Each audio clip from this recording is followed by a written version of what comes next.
Kalau saudara bertanya kepada orang dan bertanya kepada diri sendiri, jawaban jujur yang dikemukakan ketika orang bertanya, ketika saudara bertanya apakah Anda memiliki persoalan, maka jawab jujurnya adalah iya. Tidak ada manusia yang tidak memiliki persoalan. Artinya hal yang membuat hatinya tertekan. Entah itu masalah besar atau tekanan besar atau tekanan yang tidak besar, pasti dialami. Setiap kita, setiap manusia pasti memiliki persoalan hidup, masalah hidup, kesulitan hidup, saudaraku. Bahkan orang yang paling kaya, orang yang terhormat, orang yang berkedudukan tinggi, siapapun pasti memiliki masalah. Juga kita. Jangan berharap saudara bisa memiliki dan menjalani hidup tanpa masalah. Tidak mungkin. Yang dikatakan dalam firman Tuhan bahwa pencobaan-pencobaan yang dialami manusia, dialami kita, tidak melampaui kekuatan manusia.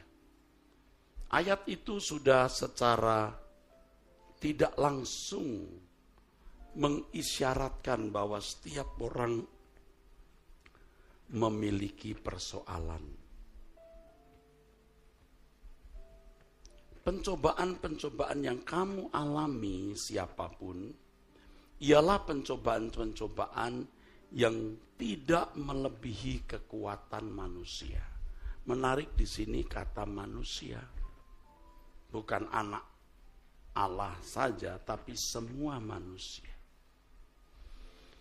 Nah, sekarang masalahnya adalah bagaimana kita bisa melewati hidup, menjalani hidup dengan masalah. Pemberitaan firman Tuhan pada kesempatan ini berjudul berteman dan berdamai dengan masalah. Berteman dan berdamai dengan persoalan. Berteman dan berdamai dengan kesulitan. Khotbah ini tidak bermaksud supaya saudara mengalami persoalan yang berat. Tetapi khotbah ini dimaksudkan agar kita bisa menjalani hidup dan melewati hidup tanpa dirusak, tanpa ditenggelamkan oleh masalah-masalah yang kita hadapi. Saudara, jangan berpikir kalau satu masalah sudah selesai, maka sudah selesailah masalah. Akan ada masalah berikut. Jadi hidup kita ini pasti akan diwarnai dengan masalah. Masalah adalah bagian hidup yang tidak terpisahkan di dalam hidup kita. Harus kita tanamkan itu di dalam pikiran kita. Supaya kita tidak menjadi lemah waktu menghadapi persoalan. Tidak menjadi ringkih atau rentan atau fragile. Tetapi kita menjadi kokoh. Kita tidak mengharapkan, tidak berdoa ada masalah. Kita tidak mengharapkan ada persoalan dan kesulitan. Tetapi ketika kita menghadapi persoalan, kita tahu memang kita harus menjalaninya, saudara. Tiba-tiba anak kena penyakit. Tiba-tiba seseorang gagal membayar piutang.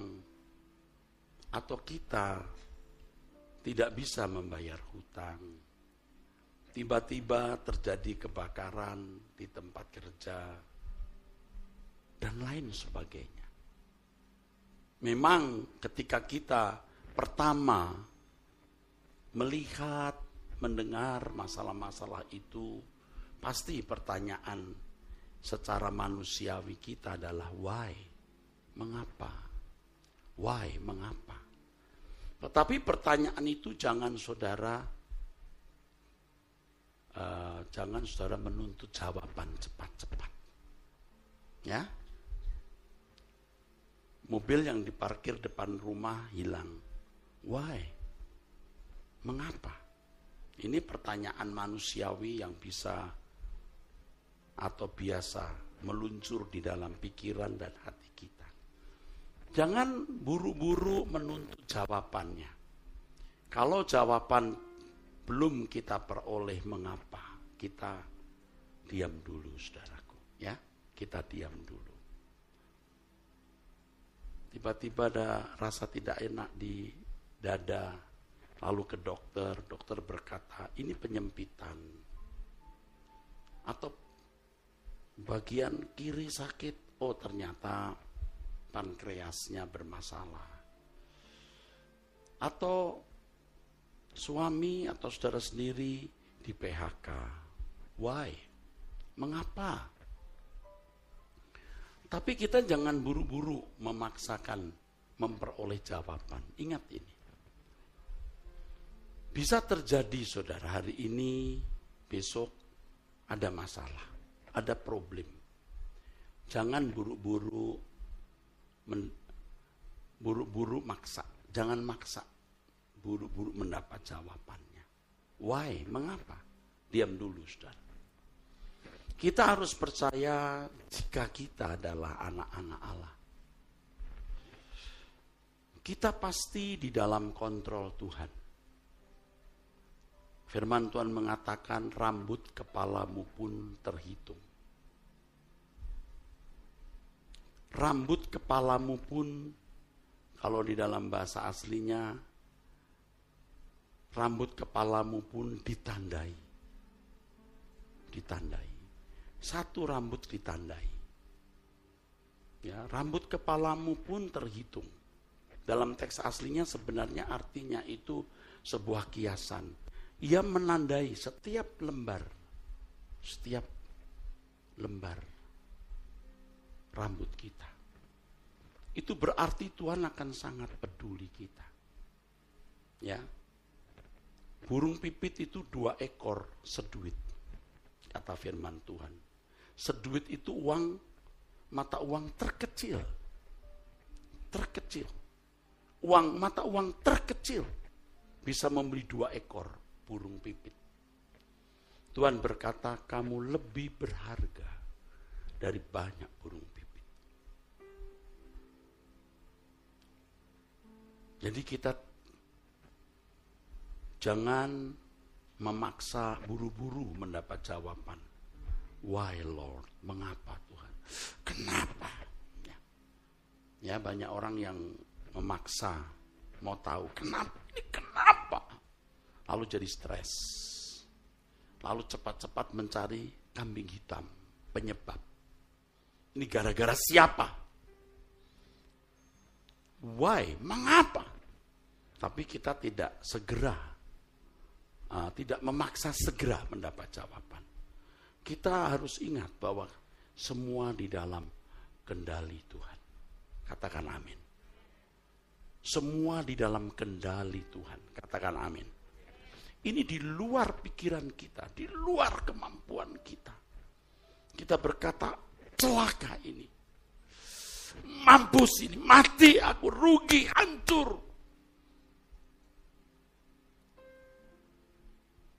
Tidak. Karena Allah mengontrol semua. Nah, di sini ketika saudara berkata, aku tidak tahu mengapa Tuhan.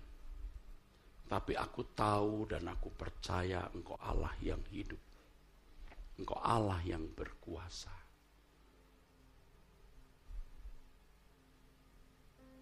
Maka saudara memuliakan Tuhan di situ. Saudara menghargai Tuhan itu. Dengan sikap itu, sebenarnya saudara menghargai Tuhan.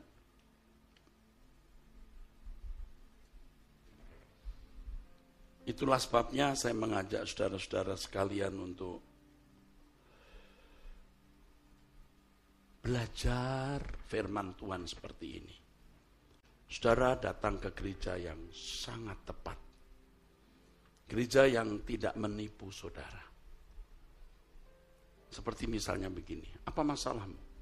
Saya doakan. Selesai. Itu menipu.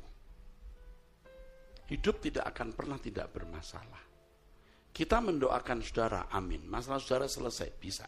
Tapi kita juga mengajarkan akan ada masalah lain. Lebih dari sekedar mendapat penyelesaian satu masalah. Saudara memiliki pemahaman mengenai hidup.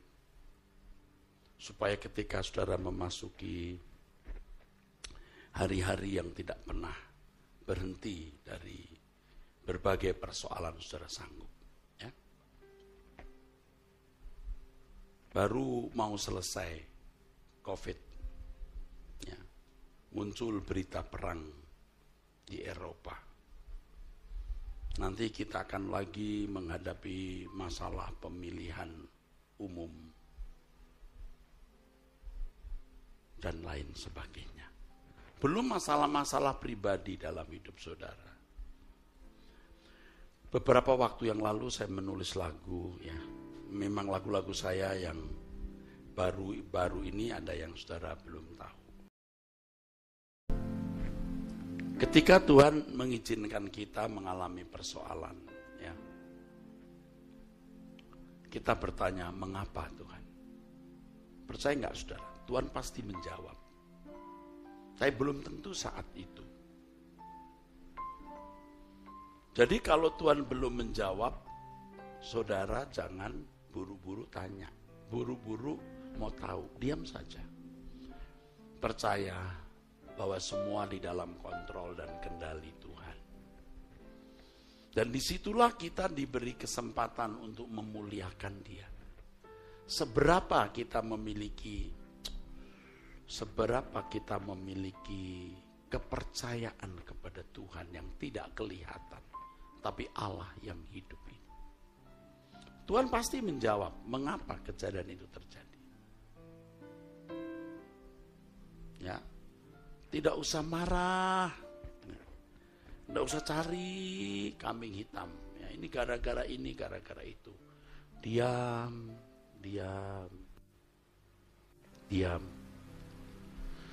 Tuhan pasti menjawab. Tapi ingat, jangan berhenti bertanya mengapa. Tapi jangan memaksa buru-buru mendapat jawaban. Banyak orang ketika punya persoalan, dia bertanya mengapa. Tapi dia tidak sungguh-sungguh mencari jawabnya. Memang kemudian persoalan itu bisa dilewati. Tetapi dia gagal menemukan maksud Allah di balik masalah tersebut. Lalu biasanya orang-orang ini menjadi sombong. Apalagi kalau dia bisa kuat lagi, dia jadi sombong. Tunggu ada masalah berikut. Kalau itu anak Allah, Allah kasih masalah lagi supaya memandang Tuhan. Tapi kalau dia keras kepala, sombong, enggak dikasih masalah lagi. Artinya masalah ya masalah-masalah umum dan sampai dia terhilang. Itu mengerikan. Tadi saya ambil contoh, mobil hilang ya. Mengapa Tuhan? Tapi jangan maksa menerima jawaban. Percaya semua ini dalam kendali Tuhan. Tapi tetap mencari Tuhan untuk mendapat jawaban. Saudara tidak mencari Tuhan, tidak mencari jawabannya, saudara yang penting bisa lewat. Akhirnya mobil Anda yang hilang harga 300 juta, Anda beli lagi yang harga 800 juta. Bisa lewat. Sombong. Akhirnya bisa saja dia tidak mendapat masalah-masalah besar, dia bisa melewati hidup. Tetapi seperti yang dikatakan di Mazmur 73, senang selamanya. Ini orang-orang fasik seperti tidak punya masalah besar. Tetapi kau jatuhkan dalam sekejap, rupa mereka kau pandang hina. Tidak ada kecantikan. Ternyata masalah itu seperti kosmetik abadi yang merawat manusia batiniah kita. Itu luar biasa, saudaraku. Saudara diberkati? Harus cerdas, saudara mendengar firman ini, mengerti, Anda simpan. Kata Pak Eras, pasti orang punya masalah. Ya. Sekarang kalau aku menghadapi masalah, aku harus bertanya mengapa. Tapi jangan memaksa untuk mendapat jawaban buru-buru. Namun jangan berhenti bertanya, mengapa Tuhan? Kata Pak Eras, tentu semua sesuai firman Tuhan. Ingat ya, Allah bekerja dalam segala sesuatu, segala hal mendatangkan kebaikan. Oh, ternyata kosmetik abadi, mempercantik kita. Maka jawabannya itu mempercantik kita. Kamu sombong, jadi jangan sombong lagi. Ya, kamu mengandalkan manusia dan itu menyakiti hatiku. Jangan mengandalkan manusia. Dan banyak lagi, saudara. Aduh, Tuhan itu sangat cerdas. Sangat cerdas. Sampai nanti saudara akan dibawa Tuhan kepada masalah-masalah yang berat. Berat. Nah, di situ Tuhan mengajarkan saudara untuk tidak mengandalkan manusia, walaupun kita bisa mengandalkan manusia. Kita tidak mengandalkan manusia. Kalau orang ada yang berkata itu, Pak Eras mengandalkan manusia. Tidak. Kenyataannya tidak. Cuman kita tidak mau, tidak bisa meluruskan. Kita cuman diam saja. Kalau orang lain yang berusaha menolong kita, ya silahkan, tapi bukan dari saya loh.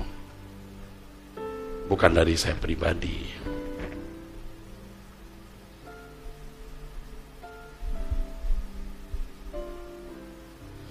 Pernah satu kali saya punya masalah, lalu ada orang kuat ya, menghubungi saya, menghubungi kami ya, Pak, beliau mau ketemu Bapak. Itu hari saya harus khotbah, jam yang sama. Berita itu datang jam 6, jam 7 saya harus khotbah. Wah, ini kekuatan, ini hebat. Saya berdoa di kamar mandi sampai saya gemetar. Jawaban saya adalah, saya lebih menghormati altar suci Tuhan. Saya tidak bisa temuin. Di situ sebenarnya ujian, saudara, ujian.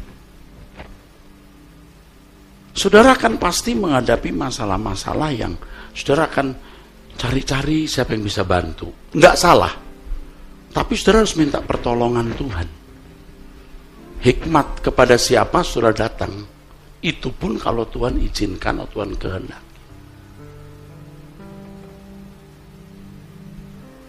Ya, jangan gampang minta tolong orang. Bukan tidak boleh. Semua harus di dalam kontrolnya Tuhan, kendalinya Tuhan. Supaya kita tidak mengandalkan manusia. Saudara sakit, tidak salah ke dokter, mesti ke dokter. Tapi ingat, saya pernah khotbah di sini dulu. Pil sebesar ban mobil juga tidak bisa menyembuhkan kita. Kalau memang kita tidak sembuh. Tetapi ada saudara-saudara yang memang tidak punya kemampuan uang. Kalau dilihat dari medis, waduh, harus dioperasi. Tapi biaya operasi besar. BPJS tidak bisa menopang misalnya. Itu masih ada Tuhan yang hidup yang bisa membuat mujizat. Memang gereja kita ini bukan gereja yang aliran mujizat-mujizat ya. Tetapi gereja ini percaya mujizat, bukan tidak percaya mujizat. Kita sudah banyak belajar kebenaran dan arti banyak. Sekarang kita harus mengalami Tuhan, termasuk mujizat. Termasuk mujizat.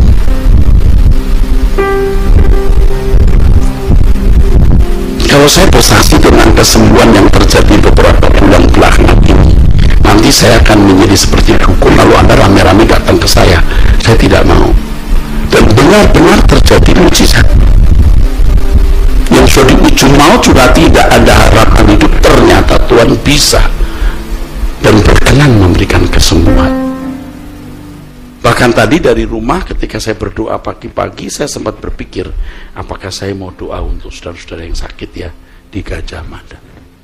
Sempat muncul tuh pikiran. Tapi saya belum dapat perintah dari Tuhan, jadi saya belum bertindak apa-apa. Bahkan khotbah saya hari ini pun bukan saya persiapkan tadi pagi. Saya duduk di kursi itu, saya masih berdoa. Khotbah apa yang saya sampaikan? Masih buka Alkitab. Karena saya percaya Tuhan menyertai saya dan Tuhan mau menyampaikan khotbah sesuai dengan hatinya. Kalau dulu saya tidak berani, sekarang saya berani. Yang penting hidup kita dalam kesucian setiap hari, baru kita bisa mengerti apa yang Tuhan mau sampaikan kepada umat. Dan pasti apa yang saya sampaikan ini sesuai dengan kebutuhan saudara. Amin. Oke, boleh tepuk tangan. Allah itu melampaui yang kita pikirkan. Jadi percayalah, Tuhan itu menopang dan menaungi kita. Jangan mengandalkan kekuatan di luar Tuhan dalam kondisi seberat apapun. Amin. Apapun, ya. Nanti sebenarnya khotbah ini akan berakhir di satu pernyataan. Aku sanggup menanggung segala sesuatu di dalam Dia yang menguatkan aku. Sebab bukan tidak mungkin Tuhan itu bisa membiarkan masalah kita tidak selesai sampai mati. Seperti Paulus punya thorn in the flesh, duri dalam daging. Tapi itu menjagai Paulus jangan sombong. Kesombongan itu buat orang ditolak Allah. Jadi kelas Paulus saja mesti dikasih duri. Nah, Anda bisa punya duri semacam itu. Entah mertua, entah istri, entah suami, entah keadaan ekonomi, entah sakit yang tidak sembuh. Toh kita bisa lewati. Dan kita punya rumah itu bukan di bumi ini, di surga. Jadi yang penting bisa sampai di sana.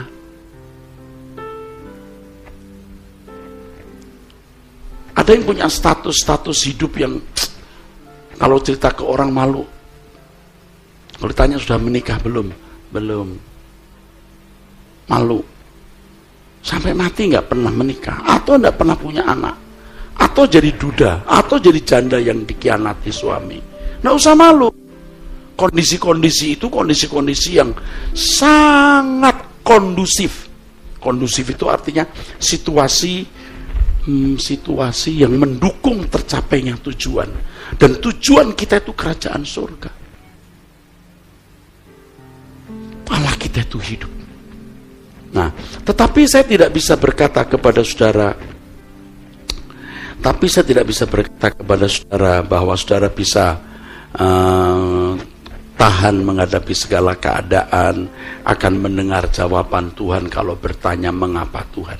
Saya tidak bisa berkata kepada saudara yang hidupnya tidak bersih. Hidup saudara harus bersih. Tidak boleh ada dosa. Kalau istilah saya yang terakhir ini, sehalus apapun, sekecil apapun. Ya Pak, soal suci tidak kan nggak ada orang tahu. Nurani orang kan bisa tahu, orang ini benar atau tidak. Satu, tentu nurani orang yang baik. Kalau nuranimu jahat, kamu menilai orang pas salah.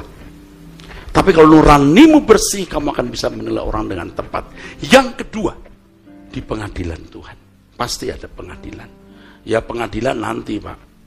Sekarang ini orang yang hidupnya benar pasti berdampak bagi banyak orang.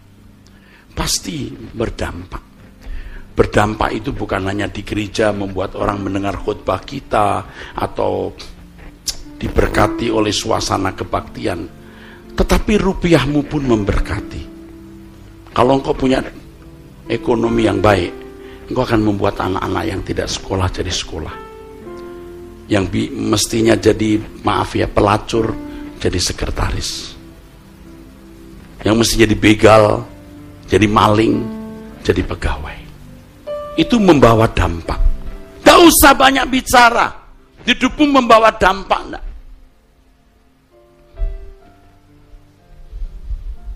Nah, saudara-saudara, kembali kepada pokok masalah. Kalau kita menghadapi masalah, kita welcome, memang harus dialami. Ya. Kita bertanya, mengapa Tuhan? Jangan memaksa mendapat jawaban buru-buru atau segera mendapat jawaban. Tetapi jangan berhenti bertanya. Karena itu kosmetik abadi. Pendandanan manusia batiniah kita. Pasti ada yang Tuhan garap melalui persoalan tersebut. Pasti ada yang Tuhan garap. Pasti ada yang Tuhan mau kerjakan. Jadi kita harus mendapat jawabannya. Dan tadi saya katakan, Tuhan pasti menjawab. Tuhan tidak mengadakan teka-teki lalu jawabannya tidak ada. Tidak pernah. Tidak pernah. Kecuali kita tidak tekun.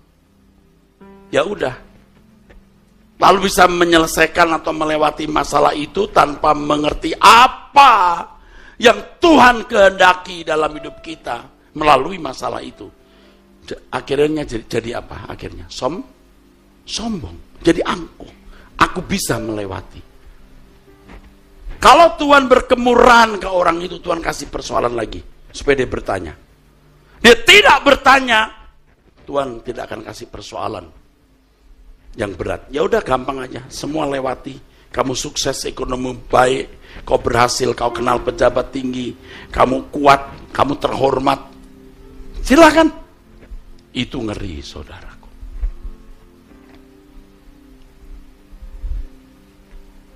Tuhan di dalam kebijaksanaannya itu merawat kita sempurna, melampaui yang kita pikirkan. Melampaui yang pada dasarnya, yang pada intinya Tuhan hanya ingin suatu hari saudara dibawa ke rumah Bapa dan dijumpai wajah batinnya saudara indah di mata Tuhan. Itu saja. Dan gereja ini menjadi semacam rumah sakit yang merawat saudara. Saya susternya, dokternya harus Tuhan. Suster seperti saya dan seperti hamba-hamba Tuhan yang lain harus mengerti apa yang sang dokter agung kehendaki untuk dilakukan. Di dalam Filipi, saudaraku, kita membaca Filipi pasal 4.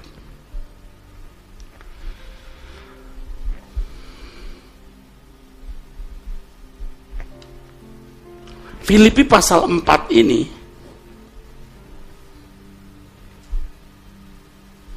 ayat yang terkenal dengan kalimat bersukacitalah. Diulang-ulang ya. Di ayat yang keempat, bersukacitalah senantiasa dalam Tuhan. Sekali lagi kukatakan, bersukacitalah. Saya kadang-kadang protes di dalam hati. Manusia lama saya memberontak. Saya bisa mendengar suara manusia lama saya memberontak. Marah. Ya tidak marah kasar gitu kepada Tuhan, tapi ada kemarahan. Tapi saya redam. Kamu jangan kurang ajar. Kamu jangan kurang ajar. Ya. Manusia lama kita sering mengganggu kita waktu kita berdoa. Dia munculkan pikiran-pikiran tertentu itu. Kita harus lawan.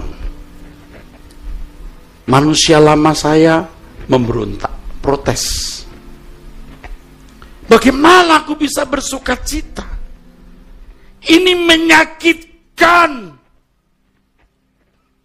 Tetapi jawaban Tuhan adalah, apakah ada yang lebih besar dari aku?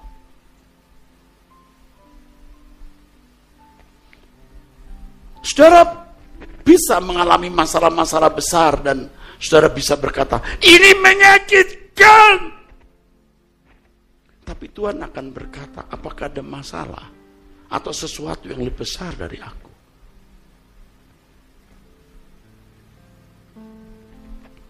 Di mobil ketika saya berseru, Tuhan, ini kusut sekali. Lalu saya dengar suara Tuhan, Kalau aku tidak bisa mengurai kekusutan ini, aku bukan Allah.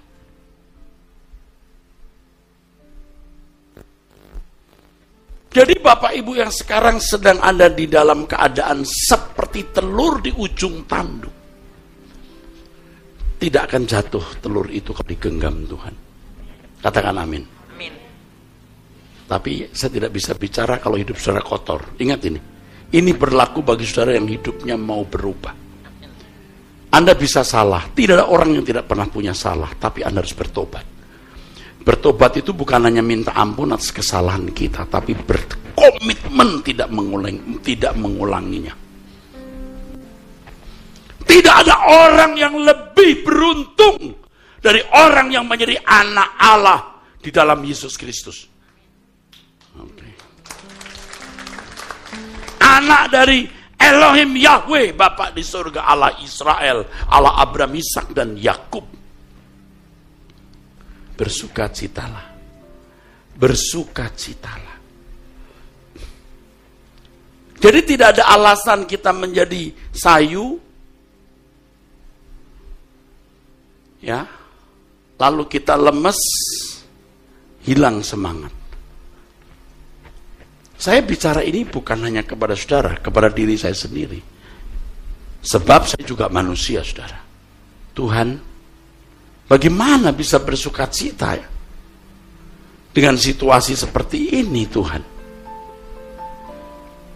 Tuhan berkata, apakah ada sesuatu yang lebih besar dari diriku?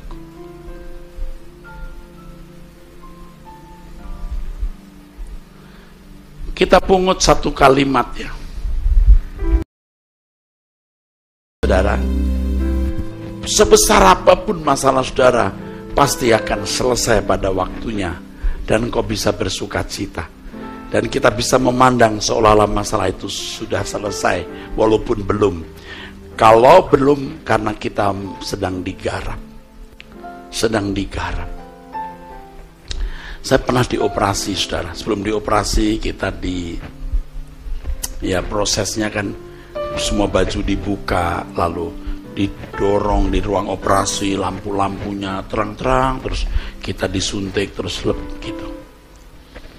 Ya. Ada sekarang operasi yang hanya sebagian yang tidak terasa sakit masih bisa lihat gitu. Tapi setelah operasi baru rasa perih, pedih gitu. Tapi perih, pedih itu bisa dinikmati juga. Daripada kanker itu masih ada di tubuhmu. Kalau saya usus buntu waktu itu. Daripada kanker tumor di tubuhmu lalu buat engkau tambah sakit, menderita bahkan mati, ya lebih baik disakiti, dioperasi lalu sembuh. Jadi keadaan yang menyakitkan itu pun bisa dinikmati dengan melihat pengharapan kesembuhan. Ini kalau terkait dengan sakit, ya. Kalau terkait dengan kekekalan, wah Tuhan mau kita ini diproses. Saya mau tanya ibu-ibu, kalau sulam alis itu sakit nggak ya? Sakit ya? Saya tidak tahu karena saya tidak pernah mengalami sulam alis ya. Sakit ya? Tapi mau aja gitu ya. Karena membayangkan nanti wajahnya seperti bintang film Korea, atau membayangkan nanti jadi cantik, sakit pun dinikmati. Persoalan kita juga kita bisa nikmati, saudaraku, ya, bisa. Saudara paham? Amin? Amin? Kalau Anda merasa ada pemberontakan, itu wajar, semua kita bisa. Tapi kalahkan pemberontakan itu.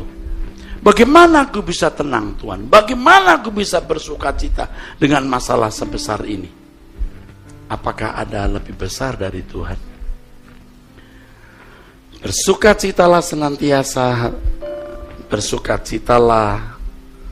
Sekali lagi bersukacitalah. Ayat 6. Janganlah hendaknya kamu khawatir tentang apapun juga, tetapi nyatakanlah dalam segala hal keinginanmu kepada Allah dalam doa dan permohonan dengan ucapan syukur. Yang tidak boleh saudara tinggalkan setiap hari itu berdoa. Doa berdialog dengan Tuhan. Tiap pagi saya berdoa. Setiap pagi saya pasti bangun 4:30. Saya lebih sering bangun jam 3, jam 2, 2:30 dan tidak bisa tidur lagi. Mungkin karena sudah usia.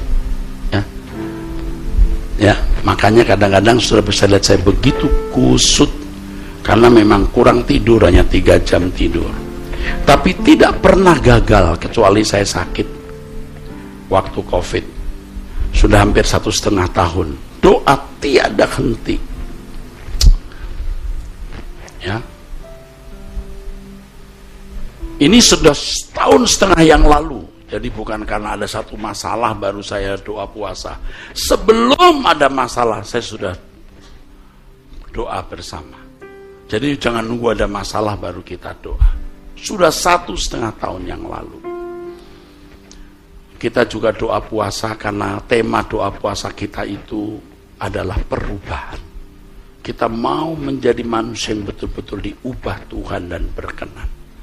Minggu ini doa puasa kita hari Rabu, Kamis, Jumat. Kamis, Rabu, Kamis, Jumat ya. Pak, kenaikan Tuhan Yesus kapan ya? Kamis kapan? Minggu ini? Oh sorry, bukan minggu ini. Oh ya sorry. Minggu ini setelah Rabu, Kamis, Jumat. Nah saudara juga bisa ikut puasa bersama saya. Bisa 20 jam, bisa 24 jam. Terserah mampu saudara. Ya. Saya biasa jam 5 sudah makan. Besoknya jam 5 lagi. Ya. Selain tambah kurus juga sehat. Ya. Oke. Saudara, saya ajak berdoa puasa sih kalau bisa. Karena puasa itu juga secara fisik, fisik meriset tubuh kita. Riset, tubuhnya diriset. Jadi sejak perut kosong kita tidak makan, minum air. Saya puasa boleh minum air. Kopi boleh nggak Pak? Ya kopi pahit, nggak boleh lah. Jangan kopi manis, boleh. Jangan ada yang enak-enak ya. Oke. Saudara mau puasa? Bener nih. Kamu amin soalnya saya lihat. Pasti nanti turun berat badanmu. Berat badan saya sudah turun 9 kilo. Mungkin 10, 9, 8 paling tidak. Ini mau turun lagi, enggak apa-apa. Mau turun terus sampai Tuhan datang. Sampai turun terus ya. Saudara doa bersama saya jam 5 pagi ya. Amin. Jam 5 pagi. Saudara bisa ikut doa bersama saya di Truth ID. Ya, oke. Saya kira itu. Sekarang yang kita mau dengar firman Tuhan ini ya. Jangan khawatir tentang apapun juga, tapi nyatakanlah dalam segala hal keinginanmu. Lalu damai sejahtera Allah yang melampaui segala akal akan memelihara hati dan pikiranmu dalam Kristus Yesus. Tuhan pimpin kita. Di tengah-tengah keadaan sulit ya, ini pasti banyak yang sulit. Yang ekonominya berat, anak belum kerja, ada yang sekolah belum bayar uang sekolah, yang kontrakan habis, aduh banyak masalah. Tetapi percayalah ada jalan. Tapi ingat ya, tetap harus hidup suci, hidup kudus, jangan jahat kepada orang, tidak boleh. Bahkan Anda dijahati pun tidak boleh membalas. Ya, terhadap mertua, terhadap suami, apalagi pasangan hidup, anak, jangan membalas. Hidup kita harus bersih. Jangan pikir kotor, nggak boleh, nggak boleh, nggak boleh. Bapak-bapak harus bersih. Ya. Saya kan berenang 1 minggu bisa 2-3 kali. Saya berenang di satu lingkungan, satu fitness gitu. Kayaknya yang ikut orang middle up lah ya, kayaknya. Waduh, kalau pakai pakaian mereka kadang-kadang seperti nggak pakai pakaian. Perkara kecil, tapi kita jaga mata kita lihat, udah, jangan. Kita lagi berenang, sebelah kita wanita, ya, kuliah kalau di dalam kolam renang kan kulit jadi putih, ya, memang orang-orang kulit putih rata-rata. Bukan begini.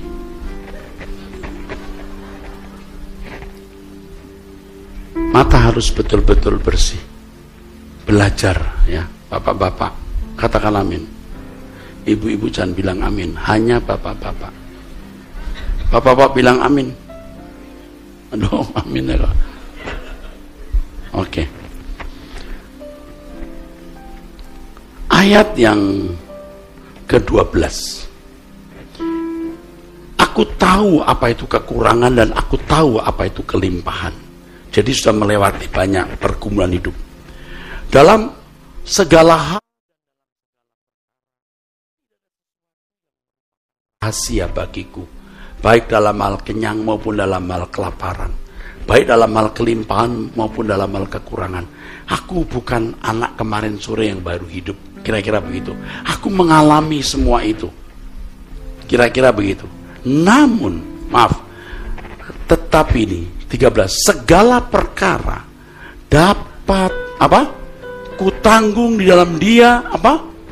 Yang memberi kekuatan kepadaku. Aku bisa menanggung segala sesuatu yang memberi kekuatan padaku. Nah, pertanyaannya, apa itu? Bagaimana itu proses kekuatan yang Tuhan berikan? Kan kita tidak hanya bilang, Tuhan kuatkan aku, tapi nggak kuat-kuat. Banyak orang begitu.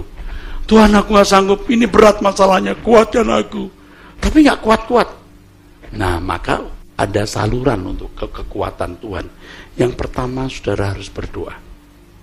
Ada persekutuan dengan Tuhan. Ada dialog. Waktu perjumpaan dengan Tuhan, ada kekuatan. Amin. 2, lewat firman. Firman itu memberikan kekuatan seperti hari ini, saudara hadir di sini. Saudara hadir terus, saya tetap gembala di tempat ini. Walaupun pelaksananya ada Pak Pendeta, Pak Daniel Apo, Pak Santo, dan lain-lainnya.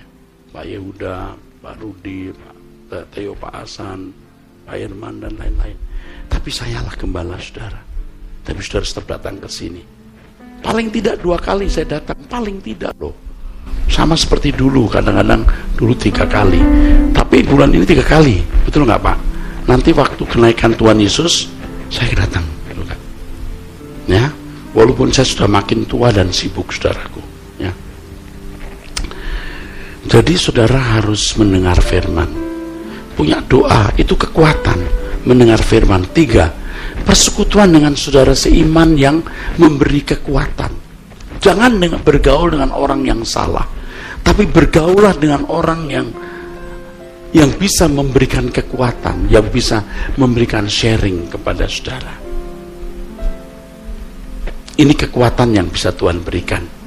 Dan suasana kebaktian hari Minggu ini yang keempat, suasana kebaktian akan memberi kekuatan kepada saudara. Amin. Tuhan memberkati.